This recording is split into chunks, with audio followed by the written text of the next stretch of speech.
dia, boa tarde, boa noite. Estamos mais uma vez aqui, diretamente do Estúdio Móvel, para continuarmos a leitura do texto difícil. Qual o texto difícil que é? O mito de Prometeu e os desafios da Covid-19. Nós estamos... Essa é a parte 6, né? Estamos lendo aqui o parágrafo... Vamos ler o parágrafo 6 agora, tá?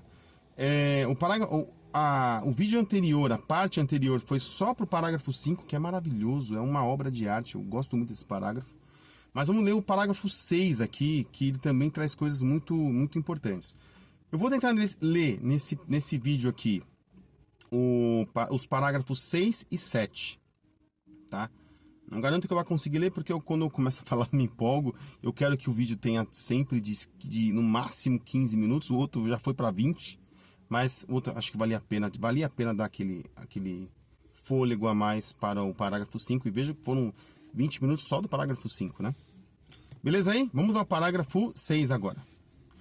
Precisamente no auge do mainstream idólatra da ciência e da técnica, o parágrafo 6 também é maravilhoso. Percebam o seguinte, aqui outra nerdice de português, né? Ele está fazendo aqui, vejam que isso aqui é um adjunto adverbial. Nossa, que é isso? Que raios é um adjunto adverbial? Cara, pensa, rapidinho. Adjunto, né? Ad é o prefixo de perto, de adjacências, né? De coisas que estão perto ali. Junto é junto, então é adjunto mesmo, é redundante a coisa. Depois, advérbio. Ad, novamente, é o prefixo de palavra que dá ideia de perto, tá? Vérbio. Verbo. Lembra verbo. Então, adjunto adverbial é a função que o advérbio exerce numa oração. O que é oração mesmo? Oração é uma mensagem, um enunciado que tenha verbo conjugado e sentido. Tem que ter os dois ao mesmo tempo. O que é verbo conjugado? Verbo conjugado é aquele que é o verbo que tem as informações de tempo, número e pessoa. Tá? Vamos ver aqui. Precisamente no auge do mainstream idólatra da ciência e da técnica. Não tem verbo aqui, né? Então, e aqui a gente está dando uma ideia de tempo. Então, é uma adjunto adverbial de tempo, tá? Toda uma ideia aqui de tempo. Dos míopes objetivos do crescimento predatório. Também não tem verbo aqui. Novamente, né? Não tem verbo. Aqui é um outro adjunto adverbial. Ele está precisando exatamente o tempo, o momento exato do que ele está falando aqui, tá? Da triunfante ditadura da economia global. Por sua vez, escravizada pelas finanças globais sem regras e, consequentemente, por mercados. Agora sim, olha aqui, ó, a oração só vem no final, né? Por mercados que não são eficientes nem racionais. Oração. Agora uma outra oração, explode absoluto imprevisto da pandemia. Então, tudo isso que ele está falando antes do mercados, né? Mercados que não são eficientes, tudo isso são circunstâncias que ele está dando para falar o seguinte. Agora sim, vamos às circunstâncias, tá? Vamos agora separar o parágrafo aqui em pequenas partes, que não são períodos, né? Porque não tem ponto no meio. E nem são orações, porque também não tem verbo conjugado ali. São partes de uma oração. São circunstâncias que ele está considerando aqui para falar uma coisa no final, uma mensagem muito clara no final, né? E que se você ler rapidamente você perde o sabor do texto. Vamos ler aqui. Precisamente no auge do mainstream idólatra da ciência e da técnica. Então, o que ele está falando? O pensamento mainstream. Qual que era o pensamento mainstream mesmo? Lá no parágrafo 4, né? No parágrafo 4 ele fala mainstream consumista, né? Aqui ele volta de novo. Mainstream é o pensamento mainstream, o pensamento dominante do Ocidente, que é a visão de mundo capitalista, tá? Essa visão idolatra a ciência e a técnica. Então, e aqui lembra que eu falei que a ciência e técnica, quando ele trata as coisas com letra maiúscula, ele está elevando a status de divindade. Por quê? Porque o pensamento dele está dentro da chave da mitologia grega. Então, quando ele faz isso, quando ele personaliza, ele eleva o status daquele pensamento ou daquele conceito, no caso aqui ciência e técnica, ele eleva ao status de divindade. E aqui ele é redundante, né? Porque ele coloca os dois de novo com letra maiúscula, e ainda fala o seguinte: o pensamento mainstream, o pensamento atual, idolatra a ciência técnica. Idolatra. Tá? Depois, essa ciência técnica, esse pensamento mainstream tem objetivos de crescimento, objetivos míopes e de crescimento predatório. Então, aqui, nesse parágrafo, ele retoma cada circunstância que ele está colocando aqui, ele retoma parágrafos anteriores. Qual o parágrafo que ele está retomando aqui? O parágrafo 2, quando ele começa a falar que a natureza era vista pelo homem como uma peça para ser trocada, né? Uma peça de uma engrenagem. Por quê? Porque quando ele fala míopes objetivos, o que é miopia? Miopia é a incapacidade de você ver de longe. Então a pessoa míope, ela não consegue ver muito para frente, ela não consegue fazer, nesse caso aqui, bom, vamos falar da pessoa, da visão primeiro, tá? É uma metáfora que ele está fazendo aqui. Essa visão míope, a pessoa que tem visão míope, ela não consegue enxergar muito na frente. Então a metáfora que ele está falando é o seguinte, ó, os objetivos desse pensamento idólatra, desse pensamento mainstream, não consegue ver as coisas a longo prazo. Não consegue ver que, agindo dessa maneira, ele vai destruir a natureza. E se destruir a natureza, destrói o humano também. Por quê? Porque nós somos parte da natureza. Nós estamos separados da natureza. Na nossa mente, sim. Agora, nosso corpo, a nossa biologia, não. Nós não vivemos fora da Terra. Tem algumas pessoas... Essa pessoa, inclusive, já desistiu disso, né? Diga-se de passagem. Achavam que... Tem algumas pessoas aí que seguem um guru, um bilionário, que queria povoar um outro planeta, né? Marte. Pois bem, não dá para povoar Marte. Não dá para terraformar Marte. Né? Ainda que ele seja um bilionário. Ainda que ele tenha uma das maiores fortunas do mundo. É impossível fazer isso. Ou pelo menos não é impossível pra gente, na nossa geração. Né? Por enquanto é impossível. Então, se você destrói o planeta que você tenha por conta de lucro, por conta de um pensamento mainstream consumista, você tem uma visão míope. Porque você aproveita agora, no curto prazo, mas você não consegue ver a longo prazo. Percebem o que ele está falando aqui, que ele está fazendo? Quando ele está falando de míope objetivo, é objetivo de curto prazo, objetivo que destrói o mundo que nós temos, o único lugar que da vastidão do universo observável que o ser humano consegue conhecer minimamente, que é infinito, né? Enfim, a gente não consegue nem mensurar isso.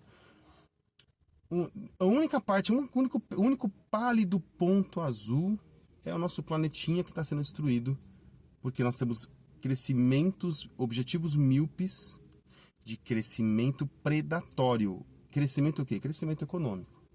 Aqui não dá para você achar que é um outro tipo de crescimento, até porque ele está falando sempre aqui, né? Pensamento mainstream. Predatório, predatório que preda, que vê o outro como presa, que vê o outro como presa aquilo que você come, que você devora, né? Aquilo que você consome, tá? Beleza? Depois, outra parte aqui, da triunfante ditadura da economia global. Aqui ele foi explícito novamente, né? Então o crescimento só pode ser econômico porque ele está falando aqui, inclusive. Triunfante ditadura da economia global. Então, a economia, ela dita as regras desse pensamento, dessa cosmovisão, que ele está chamando aqui de mainstream. E qual é esse pensamento mainstream que ele está citando aqui? O pensamento capitalista. Então, aqui no parágrafo 6, agora ele é explícito. Ele joga as coisas, ele te mostra o que está acontecendo aqui, o pensamento dele. Ele explicita, tá? Por sua vez, então, essa economia que é uma ditadura global, por sua vez, é escravizada pelas finanças globais. O que é finanças? Isso aqui, esse parágrafo também tem por isso que esse é um texto difícil. Por isso que esse é um texto que vale a pena ser lido com uma lupa. Você pegar uma lupa e olhar aqui na entrelinha. O que é finanças, né? Finanças é o desdobramento da economia. Então você tem lá a bolsa de valores e tal. Você vai ter uma especulação financeira que vai investir ou não em alguma coisa econômica, uma economia real, a título de conhecimento. Se você tem a economia brasileira é altamente financeirizada hoje. Nós somos o país que tem. Veja que eu estou trazendo informações aqui de fora do texto, estou colocando no texto para cotejar, comparar, ou melhor, incluir no meu raciocínio ao ler o texto, tá? É isso que você tem que fazer quando você faz uma leitura difícil. É isso que eu estou chamando de leitura profunda de um texto difícil. Voltando. O Brasil é um país altamente financiarizado, tá? Nós temos aqui a maior taxa de juros, ou uma das maiores taxas de juros do mundo. Tá, o que isso faz? Isso faz com que, para várias pessoas que têm o capital para investir, é muito mais vantajoso deixar esse dinheiro parado, ou seja, não investir na economia, e viver só de renda. São um país de rentistas. Tem algumas figuras públicas que falam isso, né? Falam bastante sobre isso. Veja, eu não estou fazendo juízo de valor aqui, não estou falando se isso é certo ou se é errado, não me importa, eu estou lendo o texto. Eu estou pegando informações do mundo e trazendo para o texto para ler e entender melhor o que o autor está falando. Isso tem relação direta com a próxima parte que eu vou ler aqui agora, tá? Guarda isso. Quando o país é altamente financeirizado, ou seja, que tem muita especulação financeira, tá? Isso que eu estou chamando de financeirizado. Outras pessoas podem chamar de outra maneira, mas eu estou definindo aqui só para uma definição que seja útil para a gente. E no caso brasileiro, esse país altamente financeirizado tem uma taxa real, uma taxa de juros real enorme, uma das maiores do mundo. Isso quer dizer que é muito melhor para várias pessoas deixar de pessoas que têm dinheiro, que têm capital, deixar o dinheiro investido, rendendo sem grandes riscos, do que correr o risco de montar uma empresa, por exemplo, empregar pessoas e ter todos os riscos que uma empresa tem, né? Basta lembrar que no Brasil uma grande parte das empresas não dura mais que 5 anos. 90%, se não me engano, não dura mais, não passa dos 5 anos. Então é investimento de risco. E novamente eu não estou fazendo juízo de valor aqui, se é certo ou se é errado, não me importa. Eu estou usando informações do mundo real para ler o texto, tá? Tá bom. O que isso tem a ver? Veja a próxima parte aqui. Cadê? Então, por sua vez, então, da triunfante ditadura da economia global, por sua vez, escravizada. Então, a economia global ela é escravizada pelas finanças globais sem regras então, sem regras de financeira, né? Especulação financeira. E, consequentemente, por mercados que não são eficientes nem racionais. Isso aqui ele fecha com a chave de ouro. Agora ele deu, de fato, a oração, né? Que tem um verbo ser aqui, conjugado bonitinho. Pausa aqui. O pensamento liberal clássico, ele considera que os mercados, ou seja, a economia como um todo, ela isso está lá em Adam Smith, né? Na Riqueza das Nações. Que o mercado é racional e eficiente, tá? Sempre. Tanto é que tem a tal da mão invisível do mercado, que ela deveria regular o mercado, o mercado deveria correr sem regulação estatal, porque a mão invisível, né? A lei da oferta, a lei da oferta e da procura regularia o mercado por si só, porque os mercados são eficientes e racionais, segundo o pensamento liberal clássico. O que ele está falando aqui? Não são. De maneira nenhuma. Isso segundo o autor. Tá? Então, tudo isso que ele está fazendo aqui, toda essa volta que deu, é para falar o seguinte: o capitalismo ou o liberalismo econômico não funciona. Ou pelo menos não funciona como ele diz que deveria funcionar. Ou como ele acha que deveria funcionar. Ou como os teóricos liberais falam. Segundo o autor do texto. Tá? Tudo isso é para falar exatamente, toda essa volta que ele deu para falar isso. E aí ele fala, aí vai para outra oração. Explode o absoluto imprevisto da pandemia. E aqui é engraçado, né? Porque ele está chamando de absoluto imprevisto, mas no parágrafo anterior ele falou que, quando ele falou disso, que ficamos surpresos, ele foi irônico. Aqui ele não está sendo irônico, tá? Aqui tem uma não posso dizer que seja contradição, mas uma pequena falha lógica, né? Os seres humanos morrem aos milhares.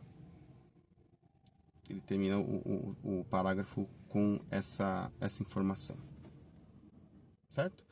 Esse parágrafo aqui serviu somente para ele dizer o seguinte: o liberalismo econômico não funciona, o capitalismo, que é a implicação prática desse liberalismo, destrói o planeta, não é racional, não é eficiente, e por conta disso, várias pessoas morrem quando uma pandemia completamente... Posso falar que seja evitável, né? Porque nunca é evitável.